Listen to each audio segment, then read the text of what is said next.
Hello दोस्तों, मेरा नाम है प्रणव ओझा और ये मेरा नेगोशिएबल का थर्ड वीडियो है। तो 1 से लेके 40 तक हम लोगों ने पहले पार्ट 1 पार्ट 2 में किया। ये पार्ट 3 है। ऐसे क्वेश्चंस आएंगे, उसके 4 आंसर्स आएंगे, आपको गैस करना है। फिर हम आपको बताएंगे कि कौन सा आंसर सही है।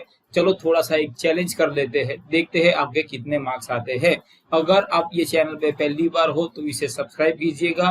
कहीं ना कहीं पे आपको पार्ट 1 और पार्ट 2 मिल जाएगा, तो भैया उसे भी कंपलसरी देख लीजिएगा।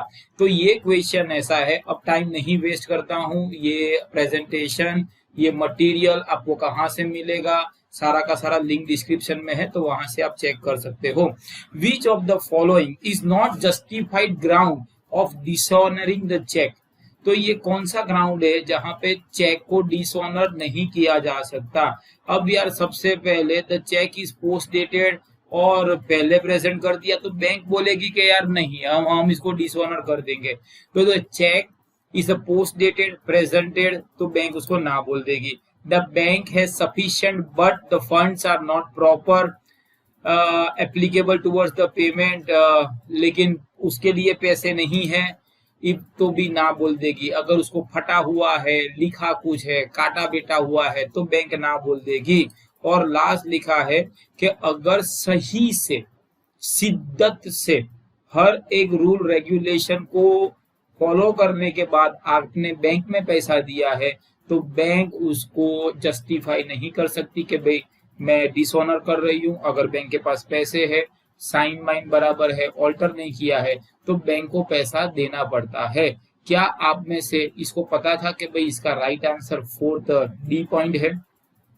अगर हाँ तो वेरी गुड, अगर नहीं पता तो एक और टॉपिक देख लेते हैं। अब यहाँ पे थोड़ा सा प्लीज देखना दोस्तों, ट्राई कीजिए कि आप ज्यादा से ज्यादा मार्क्स स्कोर सको।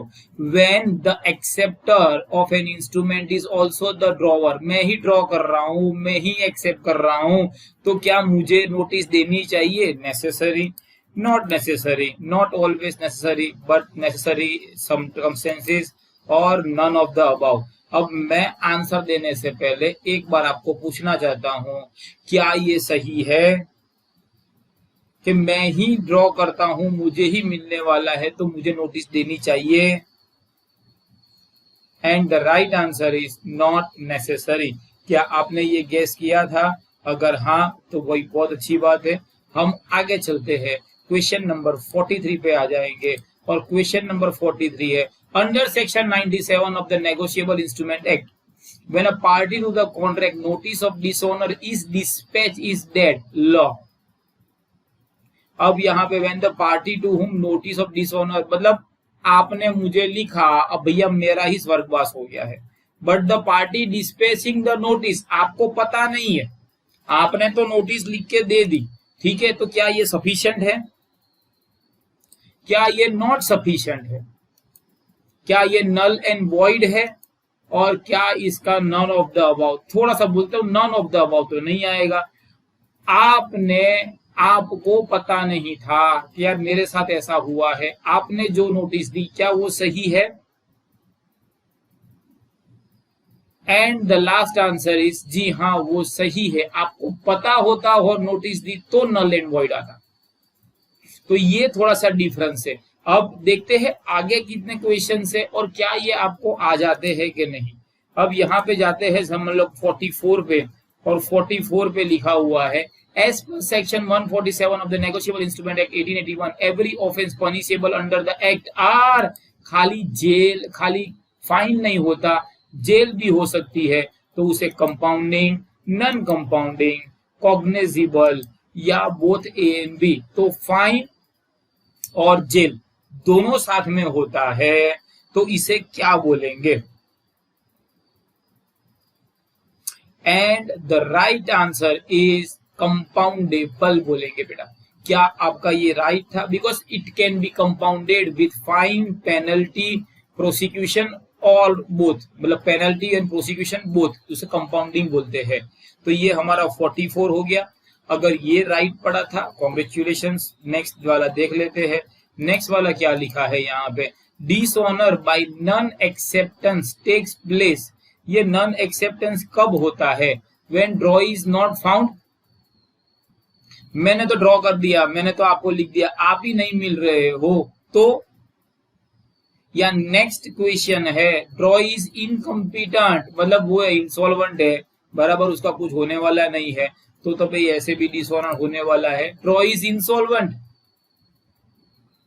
अब ये तीनों में से चौथा आंसर में दूं उसके पहले, क्या आपको ये तीनों में से एक लगता है? क्या आपको तीनों में से तीनों लगते हैं? तो जरा वो एक गौर से फरमाइएगा, उसके बाद मैं लास्ट आंसर देता हूं। Dishonour by non acceptance takes place, drawee नहीं हुआ, नहीं मिला तो कहां से एक्सेप्ट करेगा? इनकम्पिटेंट है तो वो एक्सेप्ट नहीं कर सकता, इंसॉल्वेंट है तो एक्सेप्ट नहीं कर सकता। आपको इन चारों में से सही आंसर कौन सा लगा वो जरा बताइएगा please. And the right answer is all of the above. उसके बाद चलते हैं दोस्तों यहाँ पे, the present presumption as to the date of negotiable instrument, कुछ ना बोला हो तो डेट कौन सी होगी? Instrument bearing a date was made और ड्रॉन ऑन, कौन सी डेट? प्रायर। कुछ ना बोला हो तो पहले की डेट, अच्छा, ऑन द डेट, अच्छा, मे बी प्रायर, ओहो, और last is none of the above. None of the above तो नहीं आएगा। अब आपको बोलना है क्या प्रायर की डेट चलने वाली है? सोच लो, फिर आंसर गैस करो। अगर कुछ ना बोला है तो उस डेट को हम आज 17 तारीख हुई, 19 का चेक है तो हम कब जाते हैं? 19 में ही जाते हैं ना भाई। कुछ ना बोला हो तो वो डेट होती है। तो right answer is option number B 46। उसके बाद चलते हैं दोस्तों आगे, when the cheque has become invalid because of expiry of a stipulated period, it be revalidated by the alteration of the date. अरे कहना क्या चाहते हो? अरे कहना ये चाहते हैं कि चेक की डेट पूरी हो गई तो काट के नया चेक लिखेगा ताऊ, वही चेक पे नई डेट लिखेगा या नया चेक लिखेगा? ये कहना ये चाहते हैं। The drawer can revalidate the cheque, no the drawer can not revalidate the cheque, although the drawer can not revalidate the cheque but the drawee at his discretion. ले, लिखता मैं हूं, आप अपने हिसाब से डेट चेक करोगे। देखो कोई भी आंसर आएगा, ये वाला मत ले यहाँ। नन ऑफ द अबाउ, तो भाई नन ऑफ द अबाउ ही नहीं है। अब यस और नो में से आपको करना है। डेट लिखी है, डेट पूरी हो गई तो आप कैंसल करके नई डेट लिखोगे, नया चेक लिखोगे। And the right answer is, तो यहां पे आ जाएगा answer B, no the drawer ये कर नहीं सकते। अब आगे बढ़ते हैं दोस्तों कि भाई और कौन सा क्वेश्चन आने वाला है। तो यहाँ पे है cognizable of an offense under section 138 can be taken by the court only on police report, अच्छा, complain, application to the district judge, ये तो यार कोई सुना सुना लग नहीं रहा है। none of the above ये तो नहीं आने वाला। चलो बेटा, पुलिस रिपोर्ट करोगे तब आप ऑफेंस में जाओगे, या किसी ने कंप्लेन किया तो। मर्डर थोड़ी किया है, हिंट दे देता हूं भैया, मर्डर थोड़ी किया है तो पुलिस रिपोर्ट करेंगे।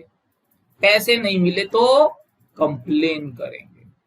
तो क्या ये आंसर आपका राइट था? अगर था, वेरी गुड। अब आगे बढ़ते हैं, यहां पे लिखा है who should make a complain to a court for the purpose of taking cognizable of an offence under section 138। कौन करेगा? होल्डर।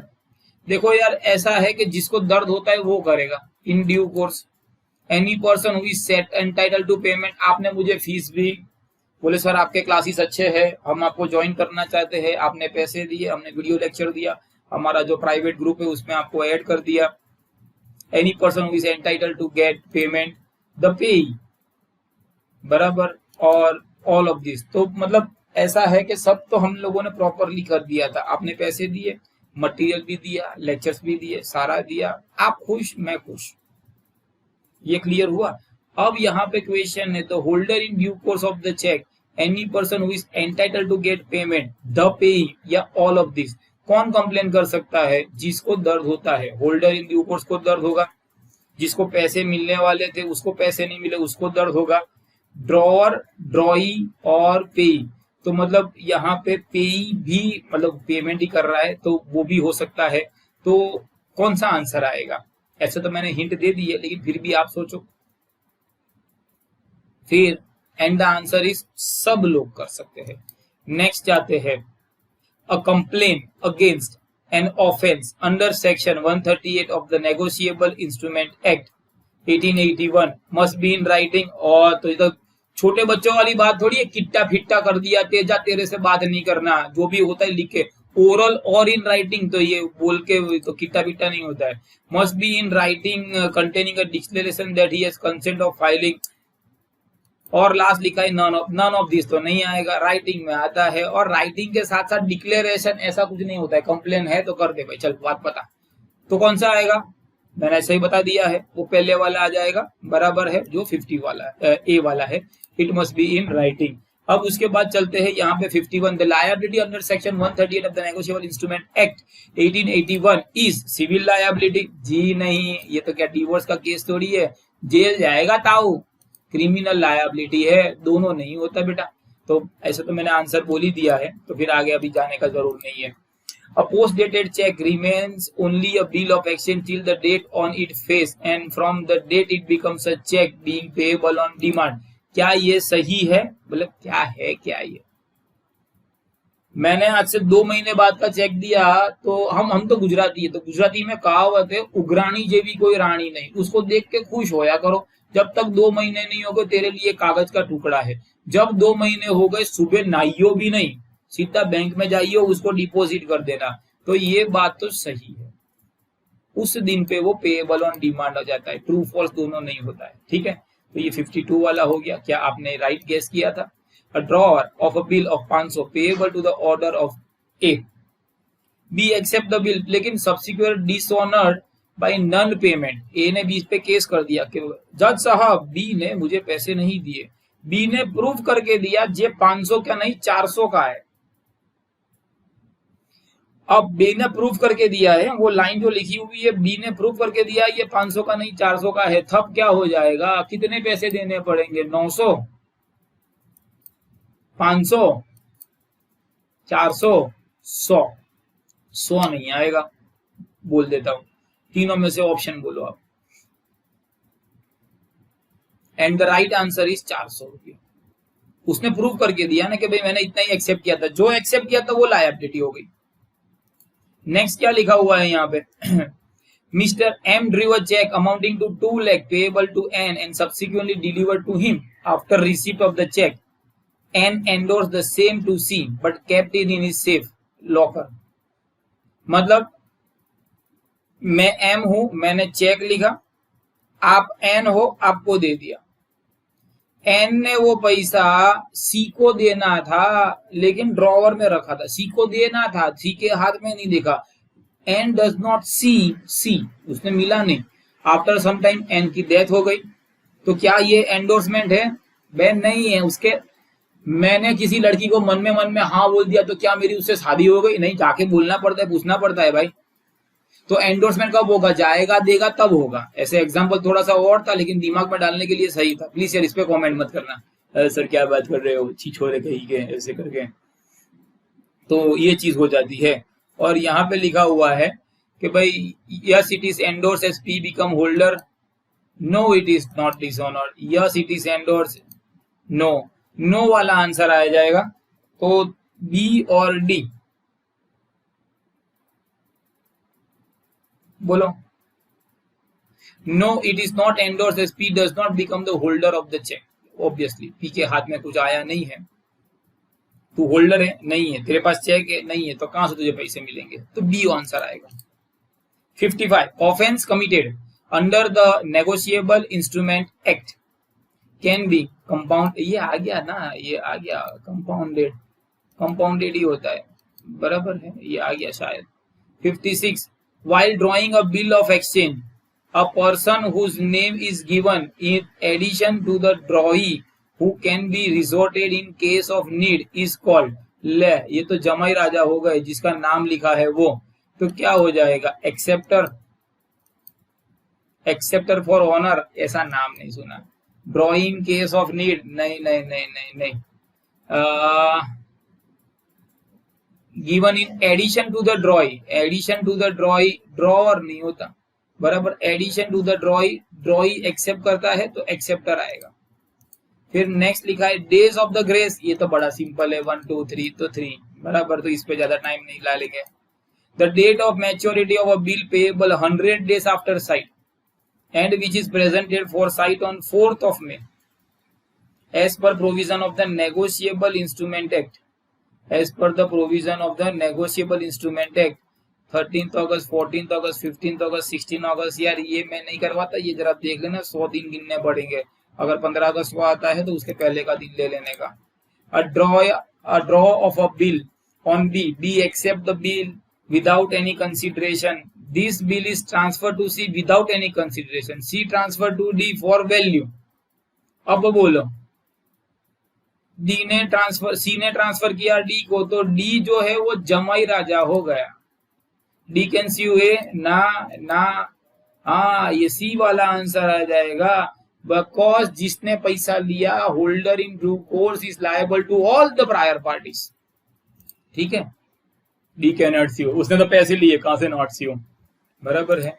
हाँ, as per the negotiable instrument act 1881 when the drawer on which a promissory note or a bill of exchange is at maturity is a holiday, उसके पहले का दिन, ये तो पहले का प्रीसीडिंग डे, पहले का दिन, बराबर 15 अगस्त वाला बोला था मैं। और लास्ट लिखा हुआ है ए ड्रॉ, ये धीमी गति के समाचार चल रहे हैं। A draw a cheque in favour of M, बराबर, and endorse the same in favour of X, the X dishonored by the bank on the ground of inadequate fund। तो क्या होगा, inadequate fund है तो S can proceed, no one can proceed, बराबर, और M can proceed against A। तो देखो भैया ऐसा है, पैसे नहीं है तुम्हारे खाते में, तुमने चेक लिखा, मैं तुझे क्या तेरे खानदान को जेल भिजवाऊंगा, तो ऑप्शन इज बी। तो दोस्तों ये था हमारा एक छोटा सा वीडियो। 2 चीज बोलना चाहता हूं, अगर ये अच्छा लगा है तो प्लीज उसे लाइक कीजिएगा, थैंक यू वेरी मच जिन्होंने लाइक किया है। बाकी के वीडियोस है शेयर कीजिएगा, प्लेलिस्ट है वो देख लीजिएगा, लिंक में बहुत सारे वीडियोस है तो जरा वो लिंक भी देख लीजिएगा। I wish you all the best for your exams, good bye, God bless you.